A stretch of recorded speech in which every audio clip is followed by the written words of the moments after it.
Assalamualaikum warahmatullahi wabarakatuh. Semangat pagi. Bagaimana kabar anak-anak semua? Semoga sehat selalu ya. Jangan lupa bahagia. Bertemu kembali dengan bimbingan dan konseling. Kali ini kita akan belajar bersama tentang belajar efektif di masa pandemi. Bagaimana ya caranya supaya belajar efektif di masa pandemi sekarang ini? Yuk kita simak bersama. Tapi sebelum belajar, anak-anak berdoa dulu ya, agar dimudahkan dalam mengikuti pelajaran. Sebelum kita mulai, anak-anak ambil posisi yang nyaman dulu. Setelah itu, persiapkan juga alat tulis di hadapannya. Oke, anak-anak sudah, mari kita lanjutkan.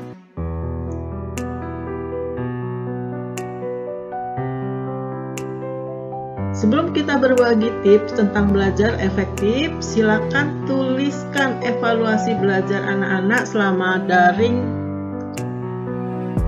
Nah, Ibu mencontohkan ada 3 kolom yang anak-anak harus buat ya. Kolom yang pertama adalah apa yang sudah baik. Contohnya, mengerjakan tugas sudah tepat waktu. Kemudian kolom yang kedua, yaitu apa yang belum baik. Contohnya tidak fokus. Kemudian yang 3, apa yang harus diperbaiki.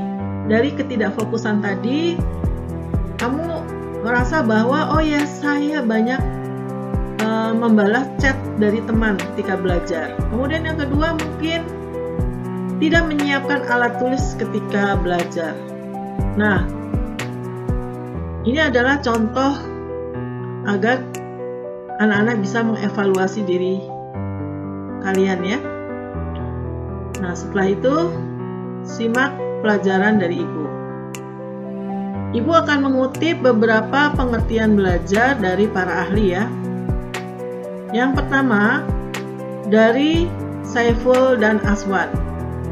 Belajar adalah perubahan perilaku berkat pengalaman dan latihan. Artinya adalah perubahan tingkah laku, baik yang menyangkut pengetahuan, keterampilan, maupun sikap, bahkan meliputi segenap aspek organisme atau pribadi. Kemudian ada contoh pengertian belajar menurut para ahli lainnya ya. Menurut Tursan Hakim, belajar adalah suatu proses perubahan di dalam kepribadian manusia dan perubahan tersebut ditampakkan dalam bentuk peningkatan kecakapan, pengetahuan, sikap, kebiasaan, pemahaman, keterampilan, daya pikir, dan lain-lain kemampuannya.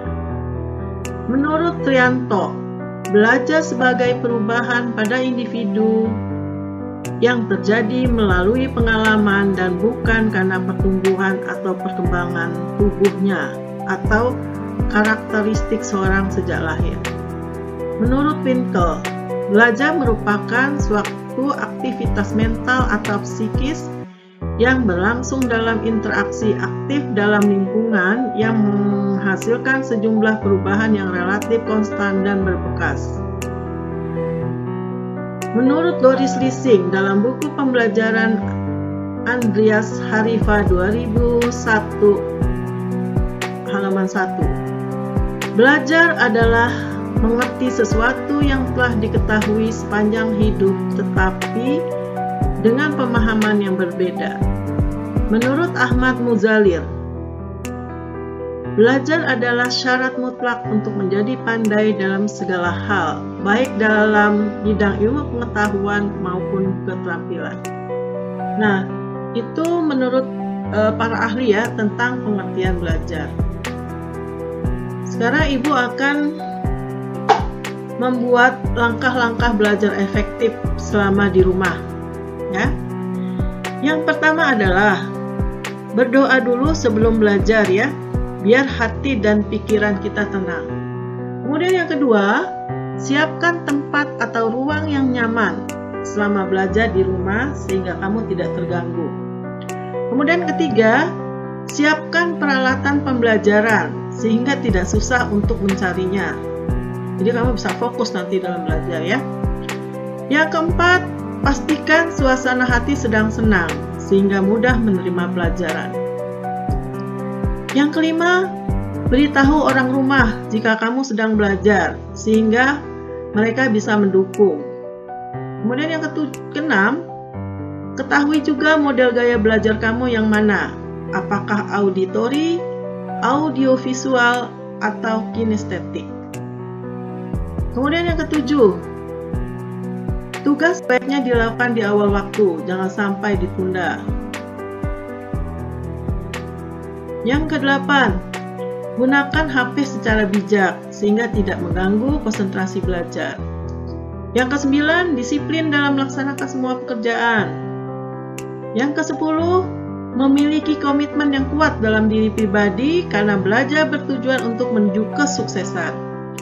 Yang kesebelas, usahakan memiliki tujuan yang pasti dalam belajar sehingga bisa tercapai cita-cita. Yang kedua-belas, jadikan HP menjadi pengganti guru dalam belajar di rumah. Yang ke-13, jika ada yang tidak dipahami, maka Google, YouTube, dan media lainnya bisa dijadikan referensi untuk menjawab dari kesulitan yang kamu rasakan. Yang ke-14, kembangkan terus sikap ingin tahu dan sikap aktif, kreatif, dan inovatif sehingga proses belajar jadi menyenangkan. Demikian materi kali ini yang Ibu sampaikan. Semoga bermanfaat untuk anak-anak.